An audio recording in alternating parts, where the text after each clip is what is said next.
What's up, YouTube? It's me again, Rima. I want to share some information with you. I'm doing a name change, to my channel for reasons that I just think is best. And when I really think about what it is that makes me unique, it's because I'm a Sports-A-Delic. Just like with funk, they take the best sounds of R&B and mix it with funk and produce a whole nother track. Well, that's what I do with sports. I take sports and I mix it with other relevant, important information that's going on in the world and create an outstanding conversation. So that's me, the Sports-A-Delic. Before I move on, I want you to hit the button right there, subscribe, share me, like me. Also, I have a #1 fan. He wanted to see my eyes. And so here they are. The eyeballs are out, okay? Now, this is a tough weekend for me. My Clemson Tigers lost to NC State. My Washington football team, I don't even know that they showed up. It's been a tough weekend. But people really want to know what the is going on in Clemson. And I certainly want you to also comment below with what you think is going on one condition. If you're a fair weather fan, I don't want to hear anything that you have to say. That means you're not all in. That means you're not really about the Clemson family, because my goodness, we've won 5 ACC championships in a row. We played for 4 national championships in 6 years. We've won 2 of them and came nearly close. We just as easily could have won all 4. And now you're screaming for, the coach to be fired, the offensive coordinator to be fired, throw the guys off the team. No, we don't need that. Okay, that's just not right. But I think I've identified the 4 factors of failure is what's going on with our Clemson Tigers. Before I move into that, again, smash that subscription button right there. Give me a thumbs up, like me, share me, and more importantly, leave your comments below. #1, the mask is off. What does that mean? We don't have Trevor Lawrence, Travis Etienne to mask some of our imperfections dealing with my #2, which is our serviceable offensive line. Okay, so #1, no Trevor Lawrence, no ETN, and #2, serviceable offensive line. To give you an indication of what I'm talking about, you remember Big Carmen, number 79? He was our highest draft pick of offensive lineman in 50 years. 50 years. I'm 50 years old. So since I was born, he's the highest draft pick or offensive lineman. I love Mitch Hyatt. I did watch him play. I enjoyed watching him play. Incredible stats, 3-year Letterman, unanimous All-American. But the reality is, he didn't get drafted. He was good, at the collegiate level. But as far as what it takes to get to that NFL level and be elite, sometimes it's about being great. We're serviceable, and we don't have enough talent producing to mask that right now. 0 on the field leadership right now. You underestimate those guys, Amari Rodgers, some of the guys that we had out there on the field that was able to help some of the young guys come along faster. #3, Big Cinco, our quarterback. His IQ and his processor is not as fast as the game. I'm not saying that he's, low functioning. I'm not suggesting that. I'm saying in terms of looking at the defense, figuring out what they're doing, where the ball needs to go, going through his progressions.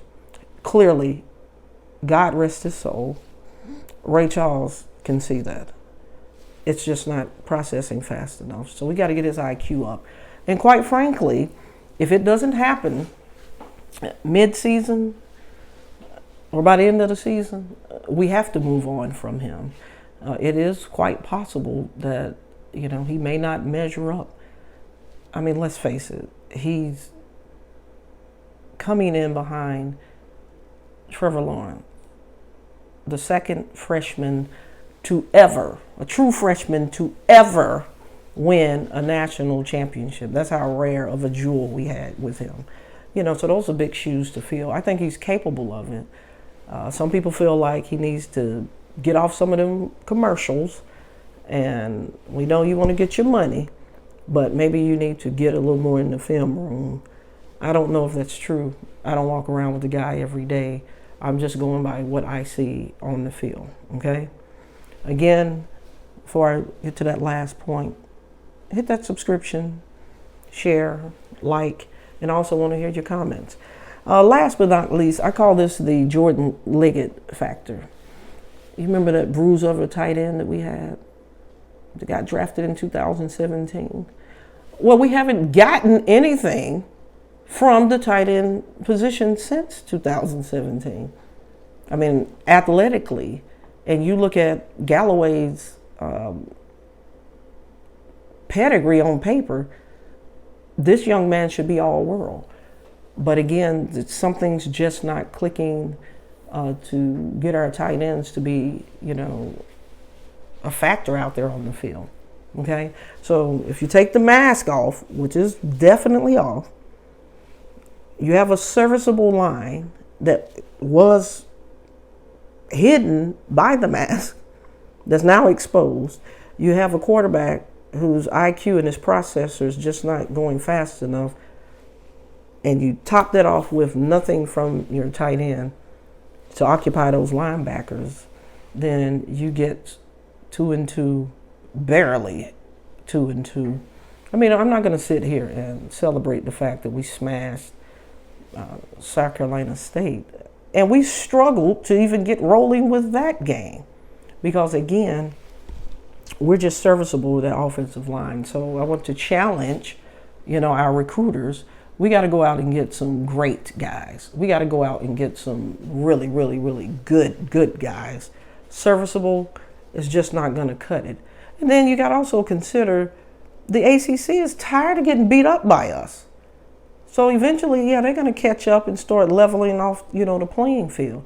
These teams that we play against in ACC, they go out and recruit guys because of Clemson. I got to have some dogs to go up against the dogs that they have over there. So some of it is they're just catching up also, okay? But you fair weather fans that want folks fired and kids thrown off the team, I really don't care to hear your comments, but I know you're going to do it anyway because that's just what you do, right? But you're not all in. You're not really part of the Clemson family because we lose with class. And I'm not just making that up. We don't get on our individual social media and take pop shots at people. We don't say terrible things about our coaches. We just take our L. Congratulations to NC State. Congratulations, Georgia. And we move on from that standpoint because you can't really be thinking about the last game anyway. It's over with forever, so you got to move forward. And so again, if you're fair weather, you got some soul searching that you need to do. I mean, because my God, Tony Elliott, really? Fire Tony Elliott, the offensive coordinator. 5 ACC championships in a row. Now he needs to be fired. No, we need some BYOG, like Dabo said, bring your own guts. I've given you a scholarship. I've given you facilities. I give you all of this food. But at the end of the day, I can't give you guts. It's a team sport. But right now, we're not winning one-on-one. We're getting guys that are getting punked out, bottom line, that they're not winning their one-on-one matchup. Tony Elliott can give you the best play in the world. But if you don't get your block, then it's not going to work. He can't come down on the field and do it for you. That's what I'm seeing. I mean, I don't think that Tony Elliott suddenly has just turned into, trash. Again, thanks for tuning in to Sports-A-Delic. Please subscribe, share me, like me. I definitely want to hear your comments, and definitely stay tuned. Thank you.